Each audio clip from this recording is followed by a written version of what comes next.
संत रविदास जी अपने मस्त रहते थे प्रभु भक्ति में। रामानंद जी को गुरु बनाया, भेद नाम की दीक्षा ली और मस्त रहते थे राम नाम में। अपना घर वालों ने कहा कि तू काम तो कोई करता नहीं है, हमेशा भक्ति में बैठा रहता, कोई नई बात नहीं है, भक्तों के साथ ये बात सबके साथ हुई है। और को तो छोड़िए, अपने महाराज जी थे उनके साथ उनके पिताजी भी ऐसे ही करते थे। जब भी उनको देखते ही कि ध्यान समाधि में बैठा है तो उसको खड़ा करके कहते थे तेरी भक्ति ऐसी करूंगा, खड़ा होकर काम कर। लेकिन उनकी लगन थी, उनको उन चीज की परवाह नहीं थी। कहते थे काम मेरे से कितना भी करवा लो लेकिन मेरे काम में बाधा ना डाला करो। और एक दिन ऐसा आया कि उनको भी बाध्य होना पड़ा ये कहने के लिए भाई तू जो करता है वो मुझे भी बता दे क्या करता है। इसीलिए कहीं खुद ही को कर बुलंद इतना कि खुदा बंदे से ये पूछे कि बोल बंदे तेरी रजा क्या है। अरे करना चाहते हो तो अपने आप को इतना बुलंद करो ना, तुमसे भी कोई आगे पूछे कि बता मेरे को ये राज क्या है, मैं भी कैसे ये कर पाऊं। रविदास जी ने कह दिया कि भाई तुम्हारी मर्जी है। बोला कि शादी कर दी, अलग हो, अपना काम कारोबार कर। ज्योति बनाने का काम करते थे, कोई शर्म नहीं, सीधी बात कही उन्होंने। जाति की कोई बात नहीं है। आजकल जाति पाति का कितना जहर घुल गया। काम की लिहाज से जातियां बनी थी लेकिन आज काम की लिहाज से जातियां कहाँ रह गई। सेठ लोग हैं, जूते की दुकान करते हैं, उनको कोई कहता है कि तू समार है। सेठ लोग हैं, हार्डवेयर की दुकान कर रखी है, कोई कहता है कि तू लुहार है। सेठ लोग हैं, सोने की दुकान करते हैं, सोने का काम करते हैं, कोई कहता है तू सुनार है। पंडित लोग हैं, शराब के ठेके लेते हैं, कोई कहता है तू कलाड़ है। अरे काम के आधार पर जातियां थी, वहां से खून तो एक ही आता है, सभी एक हैं। रविदास जी कहते हैं इस बारे में, जात पात मत पूछिए क्या जात और पात। ये जात पात का रोग रविदास जी कहते हैं इंसानियत को खा जाता है। कोई जाति पाति नहीं, जाति पाति पूछे नहीं कोई, हरि को भजव हरि को होई। जात नहीं जगदीश के संतों के बिना जो फंसा जात में वो 184 में। जाति क्या है? जाति इंसानियत है हमारी, अंश प्रभु के हैं, आत्मा हैं हम सभी। जाति इंसान ने बनाई है, परमात्मा ने नहीं बनाई। उन्होंने सीधी कही कि मुझे इस बात से नफरत नहीं है मैं किस जाति का हूं। सीधी कही कि ओछी जाति ओछी पति ओछा कर्म हमारा। ओछी जाति ओछी पति हो गई, लेकिन उनकी दया से ऊंच भये हैं कह रविदास हमारा कि प्रभु की भक्ति के कारण हम ऊंचे हो गए। बोले कि उस पंडित होने का क्या फायदा जो कर्म गंदे मंदे करता है, जाति से जन्म ब्राह्मण के घर में लिया है, अगर मांस मछली अंडे खाता है, शराब पीता है, खोटे मंदे कर्म करता है तो कैसा ब्राह्मण? उससे तो अच्छा वो चंडाल है जो प्रभु की भक्ति करता है। जाति चाहे उसका जन्म चंडाल के घर में हो गया तो चंडाल नहीं है वो। और उन्होंने कही कि रविदास ब्राह्मण ना पूजिए जो होवे गुणहीन। गुणहीन जिसमें गुण नहीं है, नाम ब्राह्मण है, उसको उसके पांव पूजने का आपको कुछ नहीं मिलेगा। हम उनको ऊंचा दर्जा है हमारे समाज में ब्राह्मण का, लेकिन ब्राह्मण की परिभाषा जानो, ब्राह्मण है कौन? ब्राह्मण सोई जो ब्रह्म पिछाणे, बाहर जांदा भीतर आने, दया जनेऊ घट में राखे, पांचों बसकर झूठ न भाखे, काम क्रोध लोभ मोह अहंकार न होई, शरणदास ब्राह्मण है सोई। जो ब्रह्म को जानता है, ब्रह्म को पहचानता है, वो ब्राह्मण है। जिसने अपने काम क्रोध लोभ मोह अहंकार को त्याग दिया ब्राह्मण है। जो ब्रह्म की पूजा करता है, परमात्मा की पूजा करता है, उनका ध्यान करता है, अभ्यास करता है, याद करता है, वो ब्राह्मण है। ये गुण है। और इनसे जो हीन है वो ब्राह्मण नहीं है। तो कहते रविदास जी कहते हैं, रविदास ब्राह्मण ना पूजिए जो होवे गुणहीन, पाप पूजो चंडाल के जो होवे गुण प्रवीण। और जो गुणों से भरा हुआ है वो चाहे चंडाल क्यों ना हो, उसके पांव पूजने चाहिए। क्योंकि उसमें कोई बुरी आदत नहीं है, पाप कर्म नहीं करता है। जो ब्रह्म को जानने वाला बन गया, उसकी जाति पाति का कोई लेना देना, कोई महत्व और बात नहीं है। और उन्हीं रविदास जी ने ये करके भी दिखाया। पंडित लोग भी उनके पास आते थे, ज्ञान लेते थे। उस समय में कबीर साहब से भी ऊंचे दर्जे के, मैं कहूँगा नहीं तो बराबर के समकालीन संतों में रविदास जी को संत शिरोमणि का दर्जा मिला। कहीं कहीं कहते हैं कि उन्होंने कबीरदास जी को गुरु बनाया, माना, लेकिन वो तो जैसा भी है, अनेक प्रकार की बातें हैं। परंतु हम इससे छोटे बड़े उनमें क्यों पढ़ें कि संत सभी हमारे पूज्य हैं। उनमें कोई अंतर नहीं था, उनकी कोई जाति नहीं थी। वो जाति विहीन समाज बनाना चाहते थे, क्योंकि मालिक के दरबार में कोई भी छोटा बड़ा, ऊंच नीच, कोई जाति पाति का भेद नहीं है। और उन्होंने, पंडितों ने उसके साथ कर दिया कि नीची जाति का हो कि ये कैसा भगत है, ये सत्संग करता है। उस टाइम में दो झगड़े हो गए, एक ब्राह्मणों से हो गए और दूसरे उस टाइम में विदेशियों का, मुगल राजाओं का शासन था। वो चाहते थे, वो भी तो हम सब कोई क्या कहते, काफिर कह के बोलते थे, काफिर हैं ये किसी को नहीं, इनके लिए कोई परमात्मा है ही नहीं। पानी को ये परमात्मा कहते हैं, पेट को ये परमात्मा कहते हैं, मंडी मसानी को ये परमात्मा कहते हैं। ये काफिर हैं। एक अल्लाह है, एक अल्लाह को नहीं पूजते। ये तो इनके तो पता ही नहीं किस किस को पूजते हैं ये। तो बड़ी यातनाएं देते थे।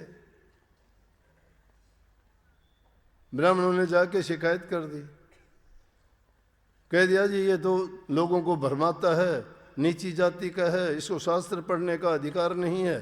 शास्त्रों को खोल के देखो, उसमें लिखा है कि शूद्रों को ये पढ़ने का, लिखने का, इनका सत्संग करने का।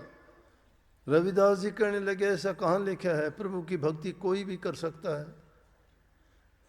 हम किसी के रास्ते में कोई बाधा नहीं डालते, किसी को बुरी बात नहीं सिखाते, हम किसी से जाके नहीं कहते। हमारे पास जो आते हैं वो अपनी मर्जी से आते हैं, हमारे पास जो है उनको हम बताते हैं और उससे प्रभावित होते हैं। उनको सच्चाई का जब पता लगता है, उसमें उनका हित और कल्याण है, तो हमारे पास आएंगे वो। लेकिन उन्होंने बड़ी वो करी कि चलो देखेंगे, शिकायत कर दी कि ये समाज को बिगाड़ते हैं। और वहाँ जाके राजा को शिकायत कर दी। कहने लगे मूर्ति पूजा करते हैं तो ऐसी इनमें ताकत है, तो हम देखेंगे कि इन मूर्तियों को अपने पास बुला लेंगे, क्या इनके पास इतनी ताकत है इनकी भक्ति में। ये कहना था। उन्होंने बोला कि रविदास को मैं बुला के पूछता हूँ। पंडितों को बुला लिया, उनको भी बुला लिया। उन्होंने सोचा एक पंथ दो काज, अब दोनों का इलाज हो जाएगा, इन ब्राह्मणों का भी इलाज हो जाएगा, रविदास का भी इलाज हो जाएगा। बोला कि जो हारेगा वो उसके माफ़ी मांगनी पड़ेगी, पैर पकड़ने पड़ेंगे और उसको अपना काम छोड़ना पड़ेगा। ब्राह्मण बोले हाँ जी हम मानते हैं इस चीज़ को। मूर्तियाँ रखवा दी नदी के पार, गंगा जी के दूसरे किनारे पे मंदिरों से मूर्ति उठवा के रखवा दी। और पहले कहा कि बोलो पहले कौन करेगा। ब्राह्मण लोग बोले हम करेंगे। ब्राह्मण लोगों ने क्या किया, मंत्रों का उच्चारण किया, बड़े जोर जोर से किया, बहुत मंत्र पढ़ के आगे थक गए, मूर्तियाँ टस से मस नहीं हुई। रविदास जी कहने लगे देता रहे 1000 वर्ष मुल्ला चाहे अजान, रविदास खुदा ना मिस कर जब लग मन शैतान। अरे मन में जब तक शैतानी भरी है तब तक वो अल्लाह खुदा नहीं मिल सकता, है झूठी बात है। अब उसने भी रास्ता बंद कर दिया, उसको भी चोट लगी। अब ब्राह्मण बेचारे थक गए, वो मूर्तियाँ हिली नहीं। फिर बोले क्या कि ये क्या बड़ी बात करता है, रविदास को बुला लिया क्या, अब तू दिखा तेरा करिश्मा। रविदास जी ने तो वही तुलसी साहब वाली बात कह दी। हाथ जोड़ के अपने आंखें बंद करके बैठ गए, अपने इष्ट को याद करके। ये जबानी जमा खर्च करने की बातें नहीं होती, जबान से बक बक सारा दिन करते रहते हो। वो तो भिखारी भी राम राम राम राम राम राम राम राम पूरा दिन करता है, आने जाने वालों की जेब की तरफ देखता है, हाथ की तरफ देखता है, मुझे कुछ देगा। वो राम की भक्ति थोड़ी करता है, दाम की भक्ति करता है, भिक्षा मांगता है। वो राम की भक्ति किसी को दिखाने के लिए थोड़ी है, वो तो गुप्त रूप से की जाती है। एक गडरिया भी मस्ती में बात करता था, मूसा पीर ने उसको धमका दिया। भोले भक्त होते हैं जिनको तर्क वितर्क नहीं आता, विद्या के गुलाम नहीं होते, बुद्धि के वो अधीन होके कुछ का कुछ तर्क वितर्क नहीं करते। कहते हैं कि गडरिया था, बैठा बैठा जंगल में भेड़ें चरा रहा था, चराते चराते एक कहता है देख के लीला को, हे परमात्मा, कहते हैं आप अकेले हो, आप भी अकेले हो, मैं भी अकेला हूं। अब खैर मेरे पास तो भेड़ बकरियां, आपके पास क्या है? आपकी कौन रोटी बनाता होगा, कौन आपको कपड़े देता होगा, कैसे आप सोते होगे, कहाँ रहते होगे? अगर मेरे पास होते तो भेड़ों की ऊन का कपड़ा देता, आपको वो पहना देता, मैं उड़ा देता, सर्दी नहीं लगती। मैं आपको भेड़ बकरियों का दूध पिला देता, आपको भूख नहीं लगती। आपके साथ बात करता, मिलके हम अपने रहते, आराम से खुशी खुशी टाइम रहती। इतनी देर में मूसा पीर वहाँ से गुजर रहे थे। मूसा पीर ने सभी ये बातें सुन ली। मुसलमान पीर होते हैं, जैसे अपने दर्जा संत का है, भगत का है, इस प्रकार से मुसलमानों में पीर भी एक पद है, भक्ति के मार्ग पर चलने वालों का। कोई ओलिया है, कोई पीर है, कोई कुछ है, इस तरह के। तो मूसा कहते हैं, मूसा को रोजाना दर्शन होते थे, साक्षात बातें करता था परमात्मा से। उस दिन जब गया, मूसा पीर ने लाख कोशिश करी, ना दर्शन हुए। दर्शन हुए तो प्रभु नाराज उनसे, कहने लगे, मूसा कहने लगे, प्रभु क्या गलती हुई, आज मेरे दर्शन क्यों नहीं हुए? बोले, अरे तूने आज मेरे भगत का दिल दुखाया है। बोला, कौन भगत आपका मेरे से ज़्यादा? मैं आपके रोज़ाना दर्शन करता हूँ। बोला, उस गडरिए को। उसने बेचारे ने माफ़ी मांगी कि मूसा जी मुझे माफ़ कर दो, मुझे पता नहीं था, गलत लफ्ज़ निकल गए, मैं आइंदा कभी ऐसा नहीं करूँगा।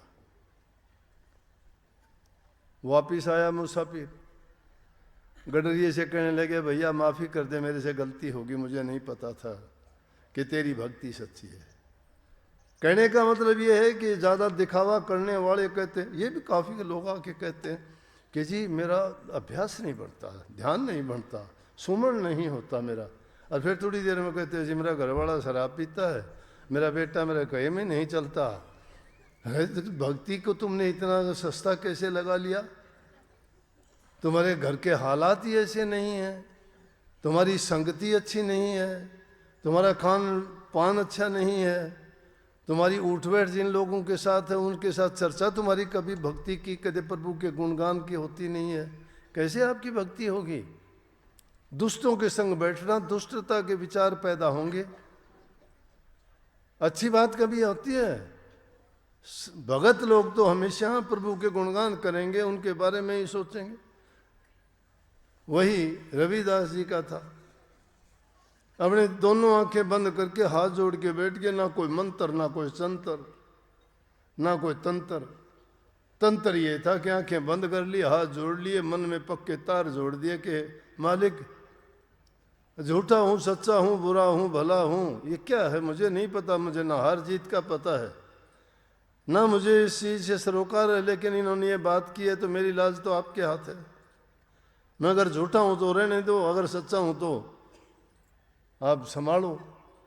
थोड़ी देर के बाद में देखते हैं मूर्तियाँ हिलने लगी। वो नवाब बैठा देख रहा था, दूसरे लोग बोले, देखो जी मूर्तियाँ हिलने लगी है। बेवकूफ़, कहाँ हिलती हैं, तुम्हारी आंखें हिलने लगी। अब तक पंडितों ने इतने इतने मंत्र पढ़े, जब नहीं हिली अब कैसे? बोला, नहीं जी देखो वो चलने भी लगी। और थोड़ी देर के बाद में क्या देखते हैं, वो मंदिर जो मूर्तियाँ थी वो वहाँ से उठ के और नदी के पार आके रविदास जी के गोद में आ गई सभी। ये सच्ची भक्ति थी। सारी काशी जी के मंदिरों में घंटे बजने शुरू हो गए अपने आप, दिन में ही खड़तालें बजनी शुरू हो गई, घंटों की घनकार हो गई, और सब ने जो है रविदास जी के नारे लगाए, जय हो रविदास जी की, जय हो रविदास जी की, जय हो रविदास। इस प्रकार के उन्होंने भक्ति की। सच्चे मन से एकाग्र चित्त होकर जो इंसान बुराइयों से निजात पाके और सही उस गुरु के बताए रास्ते पे जो चलता है तो निश्चित रूप से वो अपने उद्देश्य में कामयाब होता है। ये ना सोचना जी कलयुग है अब नहीं होता। अरे कलयुग क्या है, कर युग है, करो ना, करोगे तो कलयुग है, ना करोगे तो कलयुग है। इसमें करने वाले सारे काम कर जाते हैं। और कितनी कितनी खोज कर ली प्रभु की खोज करने के लिए, तो अब तो और ज्यादा वो होना चाहिए था। दूसरी ग्रह की खोज कर ली, इंसान की बीमारियों की खोज कर ली, एक एक नस नाड़ी की जांच परख कर ली, रोग बीमारियों की कर ली, बनावटी चीजें बनानी शुरू कर ली। एक प्राणी तो नहीं डाल सकते, लेकिन अगर ये सच्चे मन से वो खोज करे तो उसको क्यों नहीं कर पाता है। संतों ने खोजा है उसको, इसीलिए संतों ने आके वो उपदेश और शिक्षा दी है। लेकिन संत कभी उस माया के जाल में जंजाल में नहीं फंसे, उन्होंने लाख कोशिशें की। प्रभु ने उनकी परीक्षा लेने के लिए एक बार एक वृद्ध साधु का भेष बना के आके कहने लगे, आप बहुत गरीब हो, आपकी झोपड़ी है, भक्ति में लगे रहते हो, आपके पास कुछ भी नहीं है।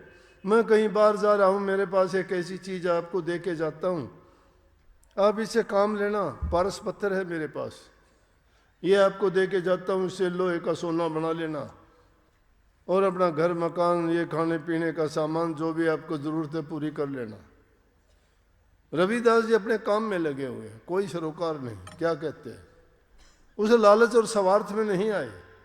आज के जमाने में हीरो का काम करने वाला था, उससे कोई उल्टे सीधे काम करवाने के लिए ले जाने लगा और उसको देख के कहने लगा, ये काम करना पड़ेगा तुझे। अब भूखा था, पेट के लिए हर कोई आदमी कर लेता। हाँ बोला जी करूँगा, जरूर करूँगा, मैं भूखा हूँ, पेट के लिए मेरे से कुछ भी करवा लो। बोले चल, तो बोले तेरे को ये तेरा हुलिया भी बदलना पड़ेगा। बोला जी आप हुलिये की बात करते हो, मैं तो अपने माँ बाप को भी बदल लूंगा। ये हाल है। अपने स्वार्थ के लिए तो लोग संघों से कुछ भी बदलवा लो, बदल लेंगे।